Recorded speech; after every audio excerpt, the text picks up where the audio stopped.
در ناحیه وسیع در مؤسسه تصادف میانه عمومی رقم 34 بخشیده به ایجادیات شاعر خلقی تاجیکستان بزرگ صابر محفل ادبی دایر گردید.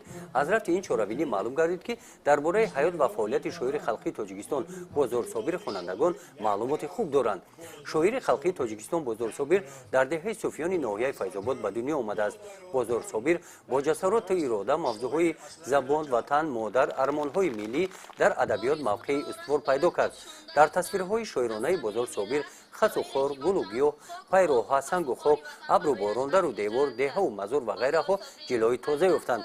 در این چهاربینی خوانندگان از حیات و فعالیت شاعر خلقی تاجیکستان بزرگ صابر صحنه ها نمایش داده از ایجادیات شاعر زیاده از 302 مصرع شعری قرائت نمودند.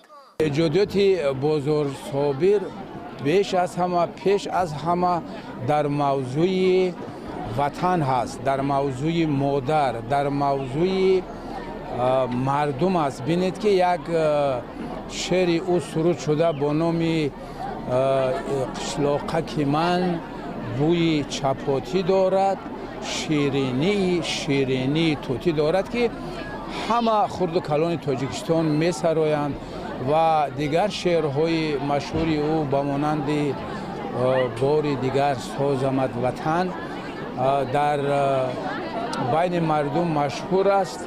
با نگاه نکرده که زیاده از 20 سال عمر شاعر در خارج کشور گذشته است، ولی او همه وقت با وطن پیوست بود. شعرهای در موضوع وطن ایجاد شده استاد بزرگ صابر را جوانان خوانده، در آنها حس وطن دوستی زیاد می شود. آنها وطن را بیشتر احترام می کنند، دوست می دارند و به حفظ وطن کمر می بندند و سخنهای استاد بزرگ صابر جاودانه است و ما امروز حس کردیم که خوانندگان این تعلیمگاه چخیل اشعار استاد را از بر کردند، پیشنهاد کردند، هم به طریق قرائت هم به طریق سرود، که این از آن شهادت می‌دهد که و در حقیقت هم استاد بزرگ صابر شاعر خلقی است و برای خلق ایجاد کرده است.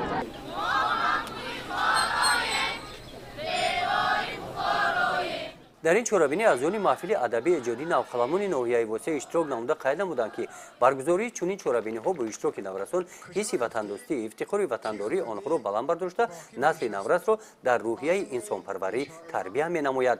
با دستگیری ادیبان ناحیه همین گونه چهاربینی‌ها در دیگر مؤسسه‌های تعلیمی ناحیه گذرانیده شدند. گزارش خواجه نظری خدای نظر ظهورов از ناحیه وسیع برای برنامه اطلاعاتی نوید.